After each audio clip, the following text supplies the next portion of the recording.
만드는 언론 여긴 국민 라디오.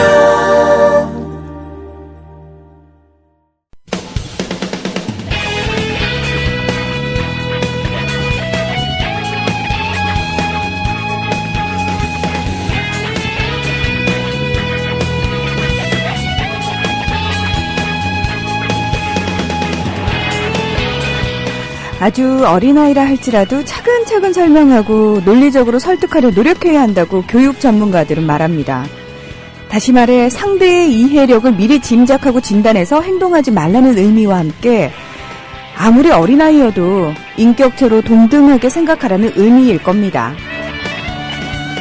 지방선거를 9일 앞둔 이 시점에서 소위 정치권에 있는 사람들은 유권자인 우리 시민들의 민주의식을 어느 정도 믿고 있을까요? 무엇보다 우린 우리 스스로를 얼마나 믿고 있을까요? 매주 월요일 우리 스스로를 점검하는 시간입니다. 국민라디오 이윤호의 고전으로 본 오늘에 오셨습니다. 오늘도 변함없이 스토리텔러 이윤호 선생님과 함께하겠습니다. 선생님 안녕하십니까? 네, 안녕하세요. 네. 선생님은 글쎄요, 이런 질문 굉장히 좀 무례할 수도 있겠다라는 생각이 드는데요. 사람에 대해서 얼마나 믿으세요? 글쎄요, 우문일까요? 글쎄요. 그 어려운 질문인데요. 예. 그러니까 추상적인 의미에서의 사람에 대한 믿음이 없으면 어쨌거나 삶에 대한 믿음이 없는 거니까 네. 믿는 거죠. 근데 실제로 빚어내는 하나하나의 현실의 문제로 보면 이제 막 그런 믿음들이 이제 사라지는 경우들도 많이 봅니다. 그렇습니다. 그런 상황에서요, 왜 우리가 흔히요, 정말 구체적인 사안들에서 사람에 대한 믿음이 깨지기 시작하잖아요. 예. 그럴 때 이제 많은 사람들이 사실은 확대 해석을 하는 경우가 많아요. 내가 이래서 뭐 머리 검은 짐승을 거두는 게 아니다 라고 얘기를 하기도 하고, 내가 다시는 사람 무턱대고 믿나 봐라 뭐 이런 얘기까지 하는데, 과연 이런 일들을 선생님께서는 당하시고 겪으실 때 아무래도 저희와는 좀 다른 반응을 보이지 않을까라는 그런 생각이 들어서요. 그렇지 않습니다. 똑같죠. 얼마 전에 이제 누구하고 그런 얘기를 했는데, 이러자면 지금 현재 빚어내는 세월호 정국, 그리고 또 이제 지방선거 정국으로 변하고 있는데, 그 친구가 그런 얘기를 합니다. 누구를 뽑아야 되나 이런 얘기를 하다가 한 당은 짐승이고 한 당은 인간 같지 않지만 그래도 짐승은 아니니 뭐 이런 얘기를 하던데, 예, 그런 거에 많은 분들이 이제 동의하게 되는 이유 중에 하나도 이제 그런 것이 아닌가 하는 생각이 듭니다. 네. 그럼에도 불구하고 우리는 반드시 어떤 선택을 해야 되고요. 이왕이면 현명한 선택을 해야 되겠죠. 오늘 이윤호의 고전으로 본 오늘에서는 우리가 좀 더 현명한 선택을 할 수 있는 방법들을 조금 고민을 해보면 어떨까 싶습니다. 예. 네, 여러분께서는 진짜 언론 미디어 협동조합 국민라디오와 함께하고 계십니다. 저희가 또 행사가 있습니다. 5월 30일. 저희 국민카페에서 있는 행사죠. 이윤호 선생님 함께 하시는 건가요? 예. 박원순 시장 후보님과 그리고 조희연 교육감 후보님 함께 모시는 후보 토론회라고 할 수 있는 거죠. 예. 근데 약간 일정에서, 현재 선거법에 의하면 정당에서 나오신 분이 교육감 후보 토론회에 참여할 수 없다는 판결이 나왔습니다. 그래서 박원순 시장님은 참가하기 어렵게 됐고요. 박원순 캠프에서 한 분이 나오실 것 같은데요. 네. 그건 역시도 개인 자격으로 나와야 할지, 캠프 이름으로 나와야 할지도 이제 좀 판단해야 됩니다. 지금 이제, 중요하게 제기되는 문제는 깜깜이 선거라고 하잖아요. 예를 들면, 도대체 누가 누구이고, 그리고 그 사람의, 가치가 어떤지가 전혀 알려지지 않은 상태에서 선거가 돌입됐고, 그런 상황에서 사람들은 미디어의, 이미지로 사람들을 찍게 됩니다. 그래서 지금 현재 보면은 이제 고승덕 변호사에게 이제 집중되어 있죠. 30% 넘는. 네, 서울시 교육감 선거에서. 받고 있죠. 이런 것들에 이제 시민들이 한번, 그 교육감 후보들에 대한 이야기를 한번 들어보자. 특히 조희연 후보가 진보교육감으로 후보 단일화가 됐는데도 불구하고, 그, 문용린 후보보다도 지지율이 낮은데 이것은 오로지 이제 미디어가 갖고 있는 어떤 한계 때문에 그러합니다. 네네. 그런 점에서 이제 국민 TV를 중심으로 한번 그의 이야기, 그의 소신, 그가 원하고자 하는 교육감, 교육 정책은 어떤 것인지를 함께 같이 듣는 것을 우선으로 좀 해보자라고 하는 의미에서 그 지지자들 및 그것에 궁금해하는 사람들이 모이는 자리가 될 것 같습니다. 네. 그래서 그날 좀 많이 참석해 주시고요. 공개 방송실인가요? 지하에 있는 그 열린 카페에서. 국민 카페. 예, 국민 카페에서 진행하게 됩니다. 네. 자, 미리 저희가 신청을 좀 받고 있습니다. 저희 국민TV 홈페이지 들어오셔가지고요. 자유 게시판에 저희가 공지사항으로 올려놨고요. 선착순으로 일단 신청을 받고 있으니까요. 많은 분들, 좀 가능하신 분들 함께 해주셨으면 좋겠습니다. 5월 30일 금요일입니다. 저녁 7시부터 사실은 저희가 생중계를 할 예정입니다. 그래서 8시 반까지 생중계 예정이 돼 있으니까요. 많은 분들, 오실 수 있는 분들은 직접 현장에 오셔가지고 사실은 우리 아이들의 교육과 관련된 문제이기 때문에 우리 모두와 관련된 문제이기도 하거든요. 예, 직접 이야기를 나눠보는 게 가장 좋은 방법인 것 같습니다. 그러니까 뭐 뒤에서 아니 왜 이런 게 마음에 안 들어 저런 게 마음에 안 들어가 아니고 진짜 우리 아이들의 교육을 이분한테 맡겨도 되는지에 대해서 신랄하게 저는 좀 검증하는 시간을 우리 시민들 스스로가 만들었으면 좋겠어요. 예, 그렇죠. 많은 분들 정말 적극적으로 좀 참여해 주시길 부탁의 말씀드리겠습니다. 저희가 지난 시간에 잠깐 이 시간을 통해서 조희연 후보 측의 대변인 이성수 선생님과 함께 얘기를 좀 나눠보지 않았습니까? 그렇죠. 예. 느린 아이들도 기다려줄 줄 아는, 그런 교육. 저는 참, 속상한 게요. 교육감 후보로 나오시는 분들이 다 잘나신 분들이잖아요. 근데 세상에는 잘난 사람은 소수고요. 평범한 사람들이 대다수거든요. 조금, 특별히 그 엘리트 코스라고 하죠. 그 코스만 거치지 않은 분들의 목소리가 좀 많이 반영되는 교육이었으면 좋겠다라는 생각을 개인적으로 좀 하고 있습니다. 예. 그렇죠. 특히 저는 이제 개인적으로 또 다른 의미에서 후보 낙선 운동들이 필요할 때가 아닌가 이런 생각이 듭니다. 박원순 서울시장님이 한때 주창하셨고 네. 그것 때문에 이제 곤욕을 치르기도 하셨는데 예를 들면 고승덕 후보의 교육감적 자질이 있는가? 예를 들면, 정말 국수를 먹으면서, 그 고시를 공부해서 상관왕을 했다는 것. 그런 문제가 아니라 그가 쓴 책들, 그가 살아왔던 과정들을 보면 모든 것이 주식과 관계되는 거였고, 그런 그 변호사가 교육감에 나온다는 것이 과연 온당한가? 이런 생각을 좀 해봅니다. 그래서 요즘 최근에 이제 조희연 후보의 저서와 고승덕 후보의 저서를 비교하면서 이제 사람들이 많은 얘기를 하죠. 끊임없이 교육의 현실, 사회의 현실에 대해서 그 부당함에 대해서 싸워왔고 그리고 의미 있는 대안을 만들려고 노력했던 한 명의 후보와 끊임없이 주식에 관계하는 것 그리고 정말 한국 사회의 가장 위험한 성공주의에 가장 첨단을 걸었던 한 후보 사이의 문제는 단순히 우리가 누가 되던 혹은 TV를 통해서 익숙한 얼굴을 찍는다라고 하는 것으로 그냥 반어길 수 없는 문제는 아닌가 이런 생각을 하게 됩니다. 네. 너무나 당연하게요. 이 경쟁 시스템을 마치 원래부터 있는 거고 그건 너무나 자연스러운 시스템이라고 우리도 모르게 그런 환경에서 살아왔잖아요. 그렇죠. 근데 그 경쟁 시스템이요. 자연스러운 게 아니라면서요. 저는 그 사실을 나중에 알게 되고 선진국에서는 아이들을 그렇게 교육시키지 않는다라는 걸 알게 되면서 되게 배신감을 정말 많이 느꼈거든요. 사실 어떤 의미에서 새로운 가치는 경쟁에 의해서가 아니라 협력에 의해서 만들어진다는 것이 이제 최근에 많이 밝혀지고 있죠.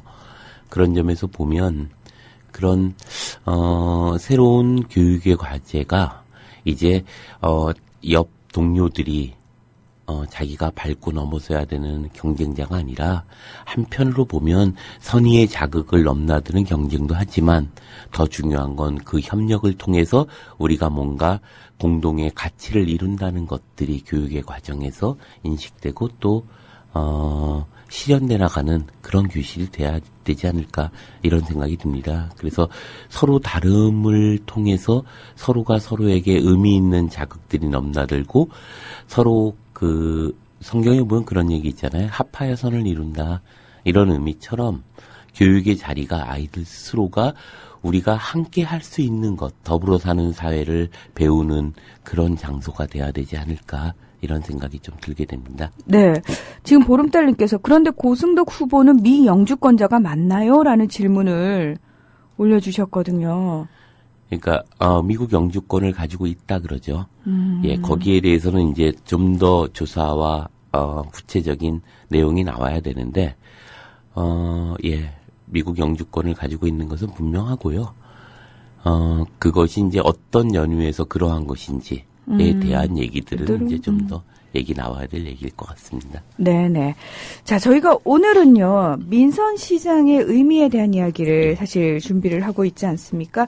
그래서 제가 조금 이제 조사를 해 봤더니요, 1995년 7월 1일이 민선 1기 시장인, 예, 서울에서, 예, 조순 시장님이 이제 등장을 하면서 말 그대로 지방자치제도가 다시 부활을 하게 됩니다. 아마 이제 기억을 조금씩 이렇게 더듬어 보시면은, 그 당시 1995년 6월 27일 날 저희가 지방선거를 했고요. 그때 이제 조순 시장님이 당선이 됐었고, 2기 시장님이 이제 고건, 예, 고건 시장이었고, 그 다음에 3기가, 예, 이 사람입니다. MB. 예. 이명박 시장님. 청계천 복원을 공약으로 내걸고 당선이 됐습니다. 그래서 2003년, 그러니까 자신이 그 시장에 취임한 뒤 이듬해에 7월에 청계천 복원 사업을 시작을 했고요. 2005년 10월에 마무리를 하고 준공식을 가졌습니다. 그리고 뉴타운 사업도 이명박 시장 때 시작이 되게 됩니다. 그렇죠. 이때 청계천 복원을 잘못함으로 인해서 지금 왜 비가 조금만 많이 오면은 그 일대 물난리가 나고 있지 않습니까? 예. 그리고 뉴타운 사업에서도 굉장한 부작용이 어마어마하게 많고 지금 사실은 이것 때문에 고통받는 분들이 상당히 많습니다. 근데 이 뉴타운 열풍이 민선 4기 오세훈 시장에까지 이어졌고요.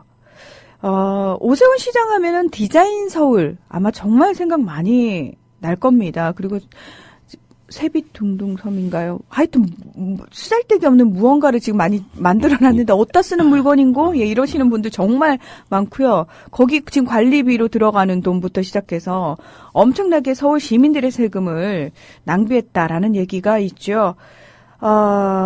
이 2010년 서울시장 선거에서 오세훈 시장이 한명숙 후보를 이기고 재선에 성공을 하게 됩니다. 하지만 1년 뒤에 무상급식에 반대하면서 스스로 시장직에서 물러났죠. 그리고 2011년 10월 26일 보궐선거에서 박원순 후보가 당선되면서 민선 5기 서울시장에 취임을 하게 됩니다. 우리 박원순 시장님이 그 시장이 되고 나서 정말 많은 일들을 했죠. 그러면서 시민들은 살기 좋아지고 공무원들은 살짝 고달파지는 그러나 그 공무원들마저도 뭐 시민들을 위해서라면 이 정도 고달픔은 충분히 감수할 수 있다. 뭐 이런 분위기 아닙니까? 그래서 이런 표현 어떨지 모르겠습니다. 2012년 12월 19일에 그 악몽에서 사람들이 서울 시민들은 그나마 우리는 시장님이 박원순 시장님이다 하면서 위안을 했던 실제로 제가 또 그 말을 했었어요. 제주도에서 전화가 왔는데 제가 진짜 놀리듯이 그래도 저는 천만다행인 게 우리 시장님은 박원순 시장님이십니다라는 얘기를 했거든요. 예. 그래서 정말 많은 것들을 이제 하셨는데 공유도시 서울의 꿈을 키워나가고 있습니다. 앞으로 9일 후 6월 4일 민선 6기 서울시장님을 저희가 뽑게 되는데요. 글쎄요. 제가 이걸 딱 조사를 하면서 봤던 게 뭐냐면은 우리나라 대선하고도 비슷한 것 같아요. 사람들이 왜 경제가 어려워지면은 경제 살리겠습니다 하는 대통령을 뽑았다가 그래서 여러분 경제가 나아지셨습니까 하고 물어보면은 정작 나아졌다는 사람들은 원래 잘 살던 사람들은 더 나아졌는데 절대 자기네들은 나아졌다고 얘기 안 하죠. 못 살던 사람들은 아니요. 이렇게 되는 거거든요. 서울시장에서도 마찬가지였어요. 개발해주겠습니다. 무언가를 열심히 하겠습니다고 했던 사람들 다 뽑아놨더니 정말 난장판을 만들어 놓고 시민들을 더 못 살게 굴었단 말이죠. 예. 그러니까 어떤 면에서 보면 이제 이런 경제적 효율성의 가치를 높이고자 하는 것이 필요 없다는 건 아니지만 더 중요한 건 경제 민주화를 어떻게 실현하느냐 하는 문제가 중요한 문제는 아닐까 하는 생각이 드는데요. 사실 그 민선시장의 역사는 더 오래 가죠. 한 분이 있었어요. 4.19 혁명이 일어나고 60년에 이산돈이라는 분이 계셨죠. 네. 11대 네네. 민선시장이었고 1년 몇 개월 만에 결국 5.16 혁명으로 쫓겨나게 됩니다. 그러면서 다 예. 그때 이제 이분이 했던 것 중에 하나가 뭐였냐면 일벌백계라고 해서 공무원의 합리적 기강 그리고 비리 척결 그리고 재정 투명화를 목표로 삼고 있었습니다. 그런 점에서 보면 어떤 면에서 이런 문제, 우리가 잘 살게 되느냐가 중요한 것이 아니라 합리적으로 잘 산 가치들을 합리적으로 잘 분배하는 일도 되게 중요한 문제라고 생각하거든요. 그 안에서 있었던 공무원의 어떤 비리나 관료적 행태들 이런 것들을 해결하는 것이 어쩌면 지방행정가의 가장 중요한 문제는 아닐까. 또 이런 생각을 하는데요. 민선시장의 중요성이라고 하는 거는 저는 이런 데 있지 않나 싶은데요.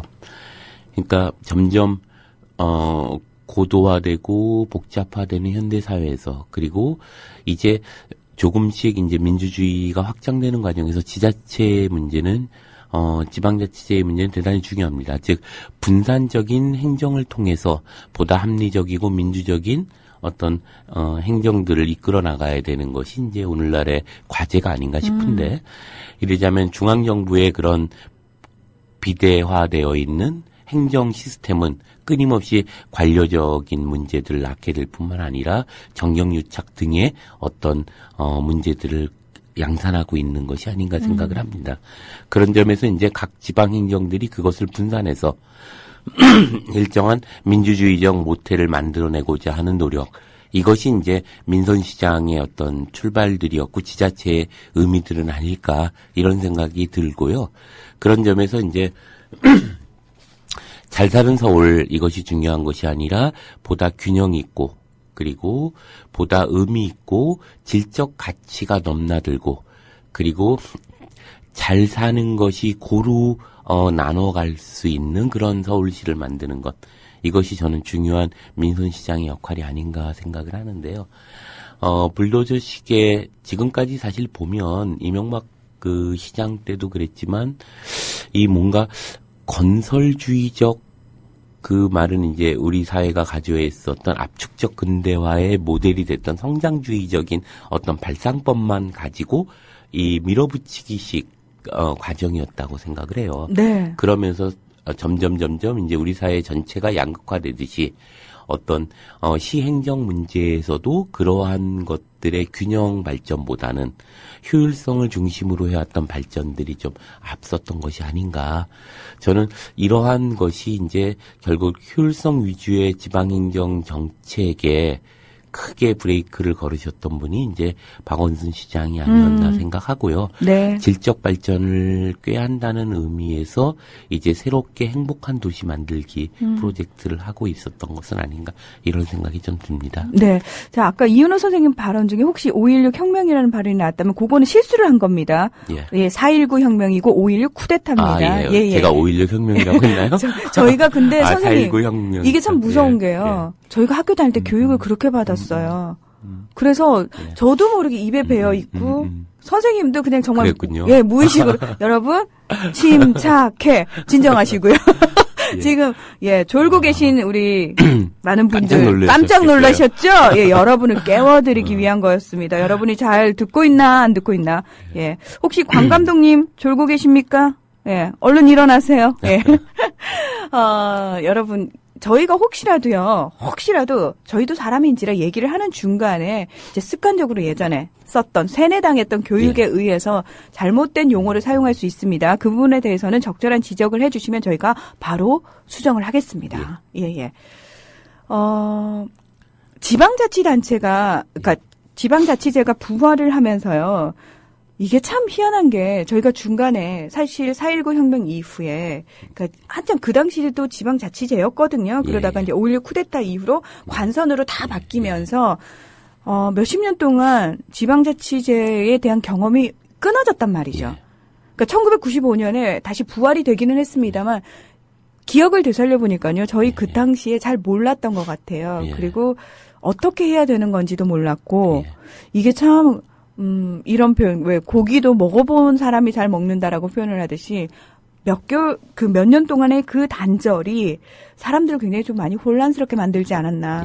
그래서 너무 오랜 시간이 걸리긴 했지만 이제서야 조금씩 지방자치단체장을 우리 손으로 뽑고 말 그대로 중앙 집권적인 게 아니고 지방자치가 제대로 숨을 쉬는 국가가 이제 조금씩 되어가고 있구나라는 걸 이제서야 맛을 보기 시작했다고 저는 생각을 하거든요.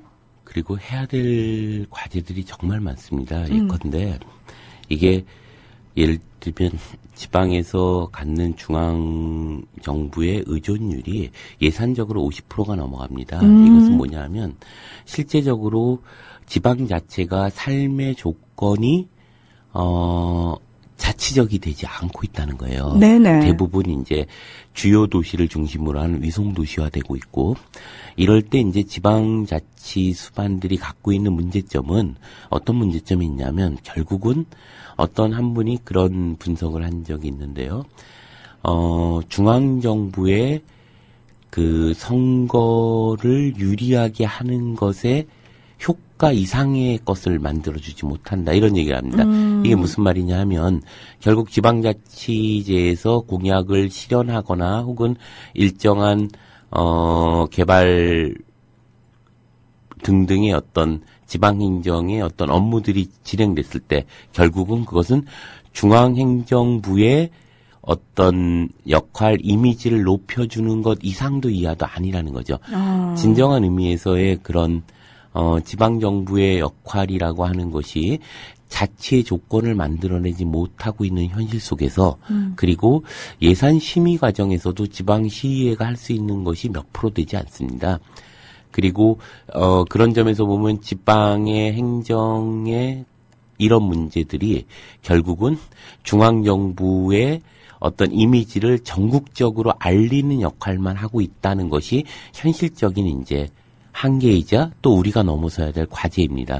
그럼에도 불구하고 저는 지방선거가 국회의원 한두 분을 뽑는 것보다 더 중요한 의미를 갖고 있는 것은 그 지방에서의 실제적인 생활의 어떤 결정이 될 수 있는 어떤 행정적 결정을 하는 수반들을 우리 손으로 뽑고 있다는 점에서 중요한 의미를 갖는 것은 아닐까 이런 생각을 좀 하게 됩니다.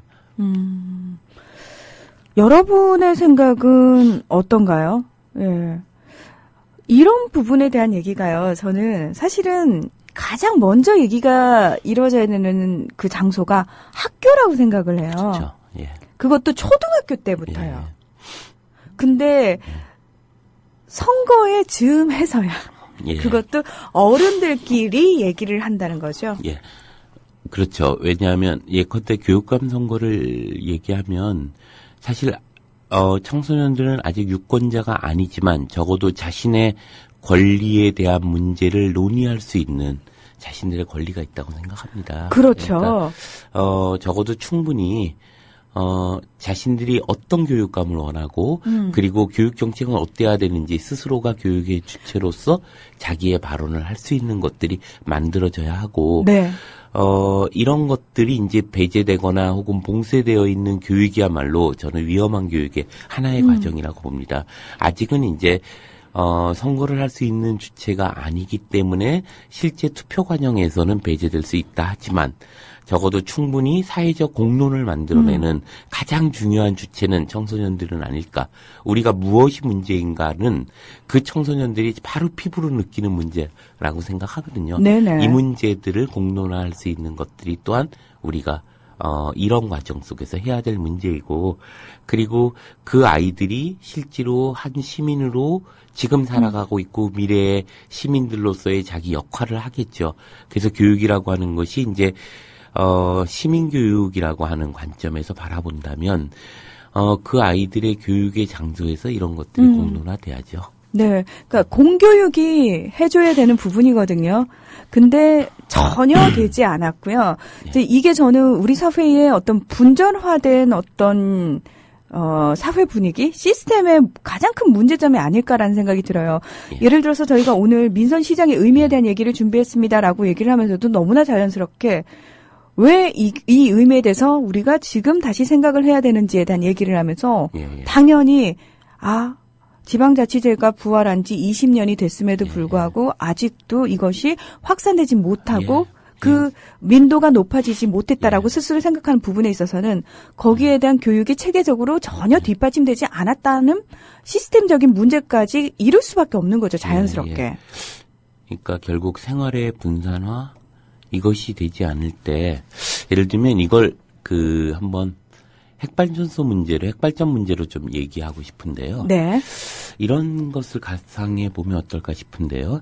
우리 사회가 이제 핵발전소를 끊임없이 더 증설해야 되는 이유는 뭘까?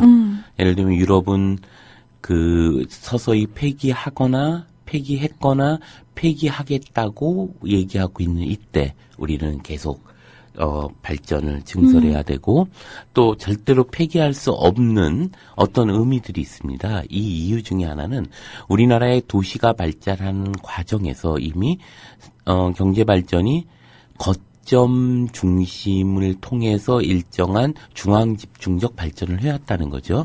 그렇기 때문에 예를 들면 우리 사회는 대단히 대한에너지를 통해서 발전을 할 수 있는 가능성이 있는 나라입니다. 예를 들면 서해안에 있어서의 풍력발전소나 조력발전소나, 그 다음에 낙차를 이용한 동해안의 수력발전소나, 그 다음에 태양열 발전소나, 이런 것들이 다양하게 산재되어 있고 이것이 가능합니다. 그런데 불가능한 이유가 있죠.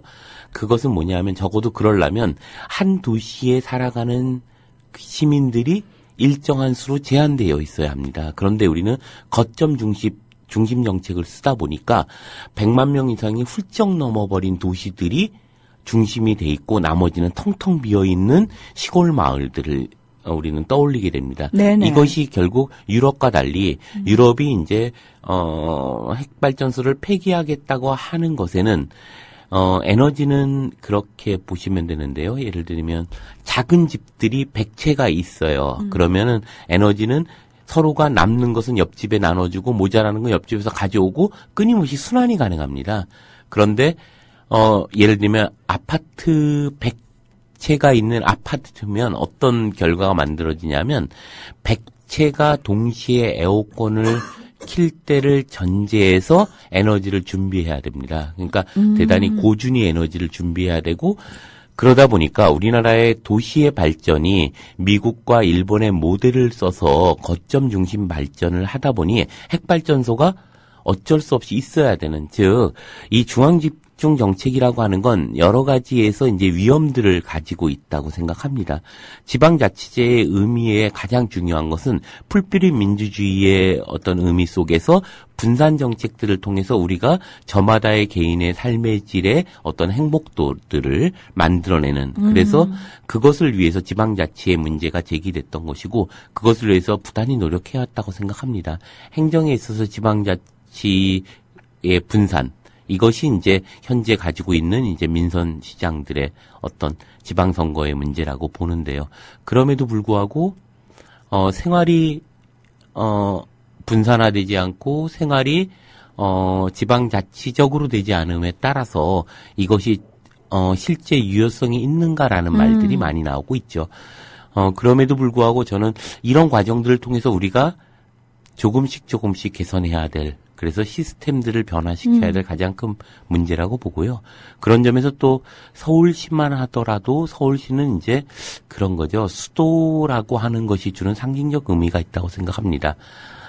예컨대, 서울시장이 결정할 수 있는 권한들이 대단히 많고, 네. 그것이 우리 삶을 결정하는 여러 가지 문제가 있습니다. 무상급식 반대 때문에 오세훈 시장이 문제가 됐던 것을 기억해 본다면 그것 하나를 결정하고 안 하고가 얼마나 미래 교육과 그리고 지금 우리들의 삶에 얼마나 중요한 변수가 되고 있는가를 우리가 한번 떠올려 볼 필요가 있다는 거죠. 예컨대 광노현 교육감이 처음에 그 교육감으로 등장할 때 무상급식을 제기했고 이 무상급식의 문제가 교육감 한 사람이 이것을 이렇게 제기함으로써 아이들 스스로가 어떻게 아이들의 교육의 환경이 바뀌고 있다는 거죠. 이런 점에서 보자면 우리가 이것을 통해서 우리가 어떻게 살아야 할 것이고 우리의 삶의 질이 어떻게 되어야 할 것이고 경제 민주화는 어떻게 이루어야 할 것인가 하나하나를 배우는 어떤 정치적 공론장을 만드는데 이러한 지방선거는 대단히 중요한 의미를 갖고 있는 것을 아닌가 이런 생각을 하게 됩니다. 네. 인류는 발전하는가 님께서 미국 고등학교에서 대통령 선거를 앞두고 두 진영으로 나눠서 정부에서 파견한 공무원과 함께 실제와 똑같이 선거 캠페인을 하고 토론회를 열거하는 모습을 보면서 다른 건 몰라도 이 부분은 꽤 부러웠던 기억이 있네요. 우리나라만의 정치 문화가 교육에서부터 형성되기를 바라봅니다 하셨는데 제가 개인적으로 굉장히 교육에 관심이 많은 이유가 사실은 이 부분 때문에 그래요. 그러니까 지방자치제가 부활하면서 단순히 시장을 우리 손으로 뽑고 지방자치단체장을 우리 손으로 뽑는 데서 끝나는 게 아니고 만약에요. 그 20년 전에 교육이란 부분에 있어서 지방자치제의 어떤 필요성이라든지 그 민주 의식에 대한 어떤 교육이 같이 공교육으로 편성이 됐었으면은 그 당시에 교육을 받고 자랐던 친구들은 이미 사회로 나왔을 거란 말이죠. 그렇죠. 그러면 그 사람들이 대다수의 유권자를 이루는 이 상황이라면 지금과는 분위기가 굉장히 달라졌을 거라는 아쉬움이 많이 남는다는 겁니다. 그렇죠. 그런 점에서 보면 우리가 교육의 환경이라고 하는 것이 결국 정말 10년 후의 미래를 결정하고 있다는 점에서 우리가 한번 생각해 볼 필요가 있다고 생각합니다. 이런 생각이 드는데요. 저는 이렇게 시민 한 명이 그리고 대한민국의 국민 한 명이 노예가 되면 우리 모두가 노예가 된다라는 생각이 듭니다. 그것은 간디가 얘기했던 인도인들을 바라봤던 생각인데요.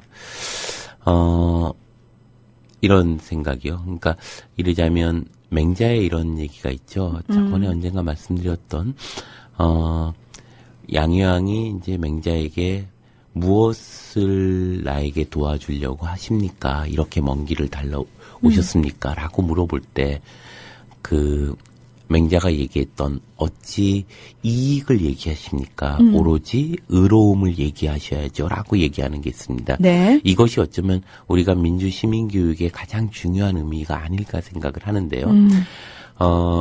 경제적으로 잘 산다는 문제 이전에 이 잘 사는 것이 갖고 있는 의미는 무엇인지 저는 사실 우리 사회가 잘 살고 있다고 생각합니다.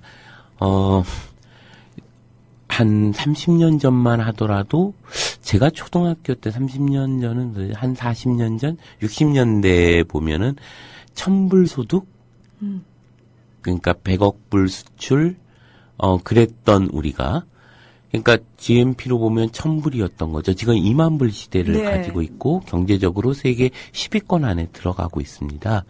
이것이 문제가 아니라 그것이 합리적이고 민주적으로 운영되지 않고 있다는 점이 문제인 거죠.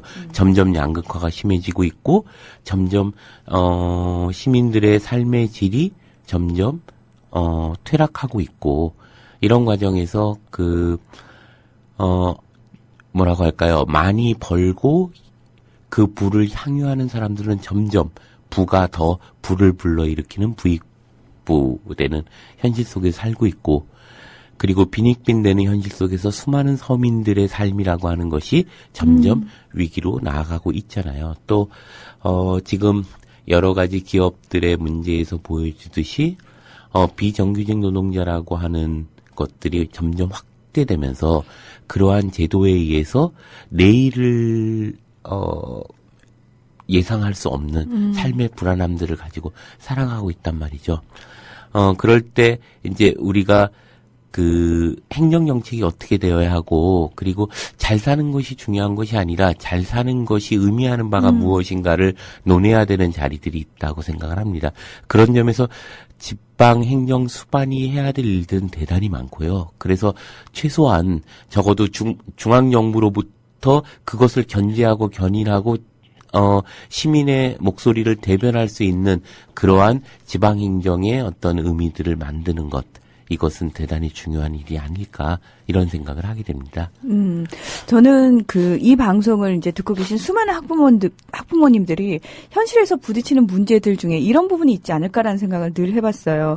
그러니까 당신 자신들은 사실 이런 문제에 워낙 문제의식을 많이 느끼고 있기 때문에 국민 TV나 국민 라디오를 통해서 성숙한 어떤 민주의식을 갖는단 말이죠. 그래서 사실은 내 자식에게도 그런 얘기를 합니다.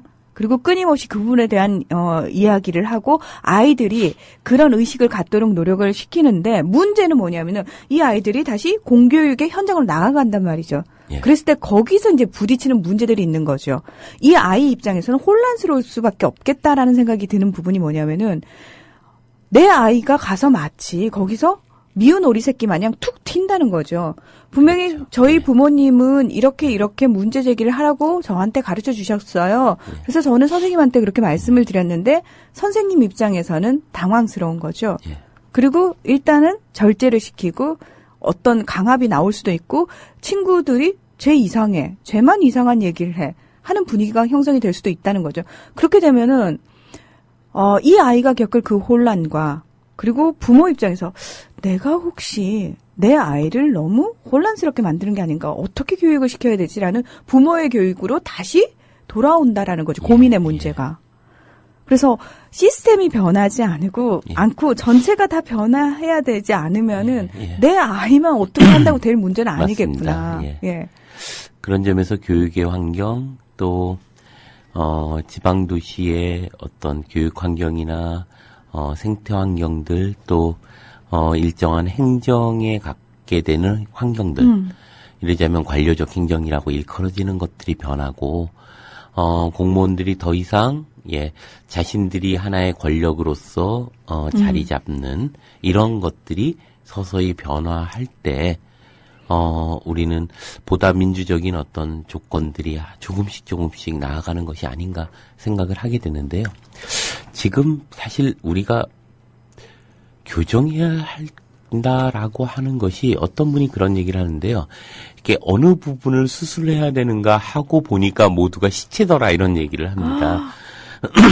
교정할 부분이 너무 많아서 이 모든 것을 수술한다는 것은 이것이 시체더미였구나, 이런 것들을 깨닫게 한다, 이런 얘기를 하는데요. 얼마 전에 이제 여기에 방송하는 이제 김은교 교수가 교회에 이제 예배를 드리고 있는데 그 목사님이 이제 그런 새누리당의 어떤 정치인을 소개를 한 거예요. 요번에 어디에 나오시는 분이겠죠. 그 순간 이제 벌떡 일어나서 이제 나와서 선관위에다 바로 전화를 한 거죠. 그러면서 김은교 교수가 그런 얘기를 합니다. 요번 주가 아마 가장 심할 것이다. 이렇게 교회가 썩어가고 있을 때 우리가 이것을 그냥 관조하는 순간 우리는 세상 모두가 썩어갈 거다. 이런 얘기를 하는데, 그렇죠. 교회가 이렇게 썩어가고 있을 때 이것은 세상이 썩어가고 있다는 것에 대한 어떤 반영은 아닐까, 이런 생각이 듭니다. 그런 점에서 보면 우리가 지금 이 지방행정 수반을 뽑는 이 선거들에 대해서 우리가 좀 더 민주적 시민으로서의 자기의 어떤 행동 하나하나를 그냥 방기하는 순간 우리는 전부 노예가 될지도 모른다는 생각이 듭니다. 그래서 적어도 이 자리만큼은 우리가 지켜야 될 자리가 아닌가, 이런 생각을 좀 하게 됩니다.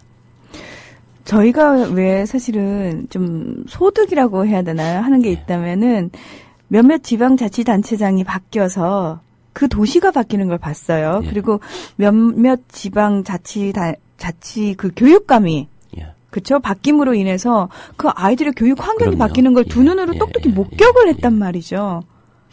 그러니까 그렇죠. 사실은요, 다 불가능해. 말도 안 돼 했던 일들이 우리 눈앞에서 펼쳐졌단 말이죠. 물론 저는 사실 그 부분에 있어서 참 죄송하다는 생각을 했었어요.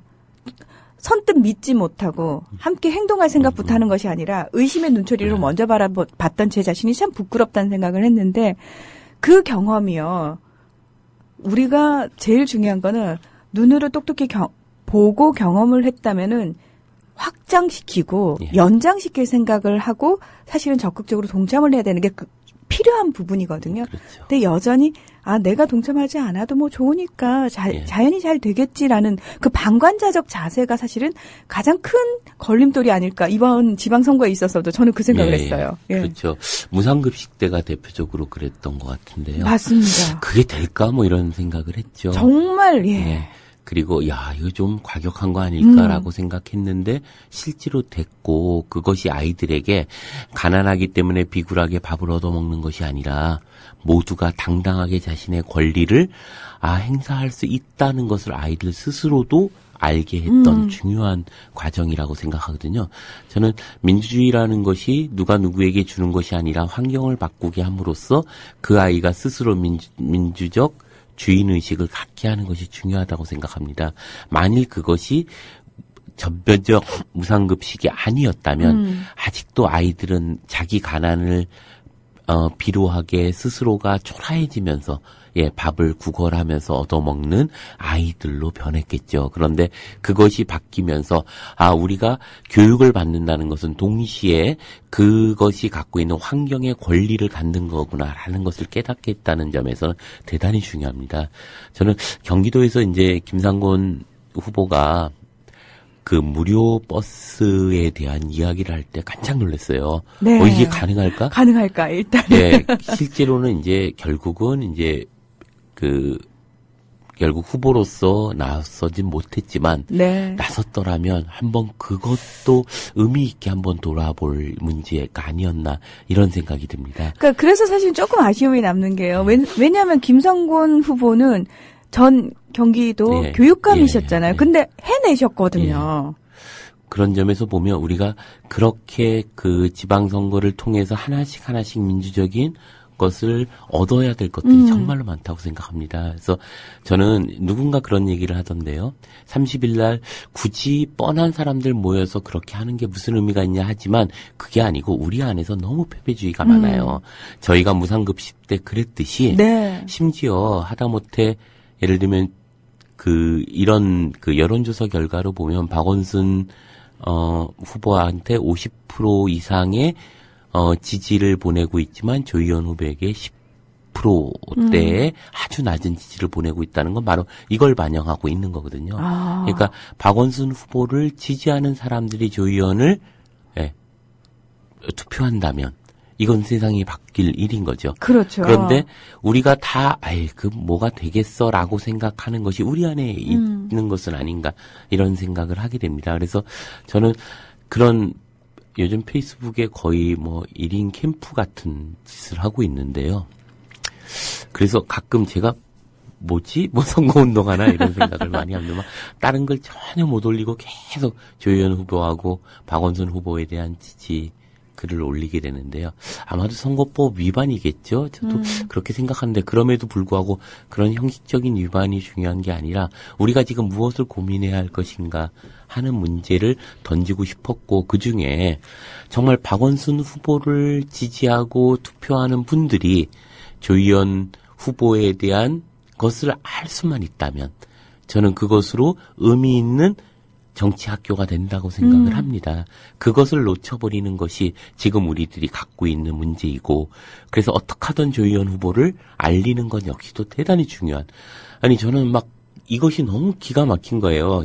진보 교육감 공천들을 통하여 서로 경쟁을 해서 드디어 단일화가 됐어요. 단일화가 됐는데 3위가 안 되고 있다는 것. 이럴 수가 있나 이런 생각이 드는 거죠. 이 깜깜이 선거라고 하는 미디어 정치의 어떤 폐해들을 정말 피부로 퍽퍽 느끼고 있는데요. 박원순 후보가 50%가 넘게 지지하고 있는데 조희연 후보가 10%다. 이것은 뭔가 우리가 한 번쯤 다시 생각해 볼 문제는 아닌가 이런 생각이 좀 드는 것이죠. 네. 지금 사실 교육감을 민주 진보 교육감으로 뽑아야 되는 당면 과제 중에 하나가요. 예. 세월호 관련해서 청와대에 항의글을 올린 선생님들에 대한 징계가 지금 내려와 있는 상황이거든요. 그럼요. 그래서 어느 교육감이 당선되느냐에 따라서 선생님들이 실제로 징계를 받고 안 받고가 결정된다는 이 기막힌 현실이 우리의 현실이라는 겁니다. 그렇죠. 또 교실의 문화가 바뀌지 않으면, 학교의 문화가 바뀌지 않으면 저는 세월호 문제가 또다시 발생하지 않으라는 보장이 없다고 봅니다. 결국 그렇게 일방적으로 지시하고 명령했고 관료적인 의미에서만 존재해왔던 교육, 그렇게 비교적 균등한 노동력을 만들기 위해서만 존재했던 학교가 변하지 않으면, 이 학교를 변화시키는 것은 시스템에 의해서 변화시켜야 됩니다. 한 명의 교사가 할 수 있는 것이 아니고 한 명의 부모가 할 수 있는 일이 아니죠. 네. 그런 점에서 교육감 선거라고 하는 것은 저는 대단히 중요한 지금 우리들의 의무라고 생각을 합니다. 네. 그 부산에서도 사실 지금 진보 교육감 후보로 김석준 후보가 나와 있지 않습니까? 근데 아직 많은 분들이 잘 모르신다고 얘기를 하더라고요. 그래서 한번 국민TV에서 그런 것들이 선거 전에 진보 교육감들의 명단을 지속적으로 좀 발표해 주는 것도 필요하다고 생각을 하고요. 그 최근에 이제 페이스북에서 김용민 PD가 계속 그 새누리당을 그 엿먹이려면 이런 주제로 해가지고 각 지역에 누구를 어떻게 해야 되는가를 쫙 정리해서 계속 올리고 있는데 저는 이게 의미 있다고 생각합니다. 이것이 법리적으로 어떤 문제가 있는지 잘 모르겠어요. 그렇지만 적어도 그런 우리 시민들의 한 명 한 명의 행동들이 정말 세상을 바꾸는 일이 아닐까. 더 이상 우리가 애석해하고 슬퍼하고 분노에 차서 막 밤에 잠을 못 이루고 이런 것들이 보다 현실적 대안으로 움직여 나가야 되지 않을까 이런 생각이 듭니다. 저는 이 기회에 정말 진보 정치계 진영들, 예를 들면 정의당, 노동당, 뭐 통진당, 녹색당 이런 들이 지금 정말 미미하잖아요. 무슨 차이가 있는지도 모른단 말이죠. 네. 정말 단 한두 석이라도 정말 진출할 수 있었으면 좋겠어요. 네. 하다못해 시의원, 도의원이라도 이런 것들을 통해서 우리가 할 수 있다라는 어떤 승리의 기억들, 이것이 우리 사회를 변화시킬 수 있다라는 어떤 믿음들을 만들어내는 과정이 아닐까 이런 생각도 듭니다. 네, 그 자치단체장을 여러분, 진보, 민주, 후보를 뽑으신 다음에 정당 계열은 사실 그때는 사실 여러분이 정말 내가 뽑고 싶은 정당한테 표를 주실 수 있거든요. 그렇죠. 그래서 저는 여기서 정말 다양한 사람들의 목소리가 많이 나와야 된다라고 생각을 해요. 그러니까 그분들, 우리 사회에 존재하는, 분명히 존재하고 의미 있는 목소리들이 정치권으로 실제로 많이 유입이 돼야 되는 게 맞습니다. 우리를 위해서라도. 그래서 그 정당 투표에서 여러분이 다양하게 반드시 행사를 좀 해주셨으면 좋겠고, 우리 이윤호 선생님께서 사실 세월호 참사 이후에 끊임없이 반복적으로 매 시간 하시는 말씀이 자꾸 행동하자, 떠들자, 광장으로 나와라, 이 말씀 하시거든요. 이 외침이 저는 조금 결실을 봐야 되지 않을까라는 생각도 좀 들고. 어제 제가 페이북에다가 뭘 하나 올리면서 이제 제발 공유 좀 해주시고 제발 널리 알려주십시오라는 글을 올린 적이 있어요. 그랬더니만 좋아요가 한 6시간, 8시간 정도 지났을 때 1000건이 넘어갔고 공유가 362건이었어요. 그런 점에서 우리 시민들이 아직은 정말 희망이 있고 무엇인가 하려고 하는 의지들이 있습니다. 이제 정말 9일 남았습니다. 우리가 조금이라도 한 번 더 떠들고 한 번 더 실천하고 정말 행동으로 나가는, 세월호 때 우리가 다짐한 거 있잖아요. 결코 잊지 않겠다. 네. 행동하겠습니다. 미안하다면서요. 미안하면 행동으로 보여주면 되는 겁니다. 그래서 정말 그 전국적으로 진보 연대가 이루어질 수 있는 그런 중요한 계기가 되었으면 하는 생각이 듭니다. 네. JJ킴님께서 김상곤 교육감님이 교육부의 강압적이고 불법적인 명령을 거부하고 교사들을 보호했던 모습을 우리는 봤습니다. 양심 있는 교사들을 지켜야 합니다라고 써주셨는데 네. 한창 우루과이 라운드를 체결해야 되느냐 마느냐 저 중학교 때 고등학교 때 이슈화됐던 문제들인데 저희는 뭐 입시 교육에 매몰돼 있었기 때문에 잘 몰랐는데 정교조 소속 선생님이 끊임없이 그 문제에 대해서 저희들한테 얘기를 해주셨어요. 네. 그때 저는 솔직히 말씀드려서 제가 대학을 어디를 가느냐가 더 중요했던 사람이지만 너무 희한하게도 선생님이 그때 목에 핏대 올려가면서 우루과이 라운드의 문제점 그리고 우리가 취해야 되는 행동에 대해서 얘기하셨던 게요. 두고두고 기억이 남는 거예요. 네. 그러면서 그런 게 저는 그냥 한 귀로 듣고 흘렸다고 생각했는데 그게 아니더라고요. 그래서 현장에 있는 양심적인 교사들이 반드시 지켜져야 되는 이유가 저는 그거라고 생각을 네. 합니다. 그리고 저는 만일 이번 선거에 패배한다면 아마 저는 공안정국이 바로 올 거라고 생각합니다. 실제로 지금 시위에 나가보면 벌써 공안정국은 시작됐구나 이런 생각이 들죠. 그런 점에서 보자면 우리가 지켜야 됩니다. 더 이상 뺏겨서는 안 되죠. 또다시 우리에게 돌아온 기회를 또다시 후퇴시킬 수는 없다고 생각합니다. 이 말이요. 사실은 되게 간절하고 솔직히 말씀드리면은 절체절명의 상황이거든요. 예. 그러니까 여유가 있는 상태가 아니고 절체절명의 상황인 게 우리가 지난 1년여간 공정언론 하겠다라고 많은 분들이 조합원이 돼서 미디어 협동조합을 세우고 공정언론을 실천을 하고 있는 이 상황 아닙니까? 예. 근데 지금 지방선거를 앞두고 저는 선생님 말씀드리면서 제가 왜 절체절명의 위기라고 얘기를 했냐면 공안정국이 오면 제일 먼저 탄압을 받을 곳은 저는 공정언론을 실천하려는 언론사일 거라고 생각을 맞습니다. 합니다. 예. 그러니까 여러분이 사주로 계신 이 회사가 제일 위험해질 거라고 저는 생각을 하고 먼저 위험해집니다. 예. 더 이상 우리가 이렇게 얘기할 수 있는 숨통조차도 이제는 조여질 게 너무 불을 보듯 뻔하기 때문에 이 상황이 굉장히 위험한 상황이라고 말씀을 드리는 겁니다. 더불어서 사실 기존의 어떤 관치 언론의 행태를 계속 보이고 있던 그런 언론사들이 내부에서 조금씩 양심의 목소리가 나오고 있는 요 시점 아닙니까? 그렇죠. 이거를 아예 틀어막아 버리느냐 아니면 계속 크게 확장시킬 수 있느냐의 기로에 서 있다는 거죠. 지금 입장에서 보면 권력도 지금이 가장 위기죠. 네. 저희가 위기인 것처럼 맞습니다. 우리는 어느 전선에 서 있는 겁니다. 전선에 서 있고 토요일 날 한번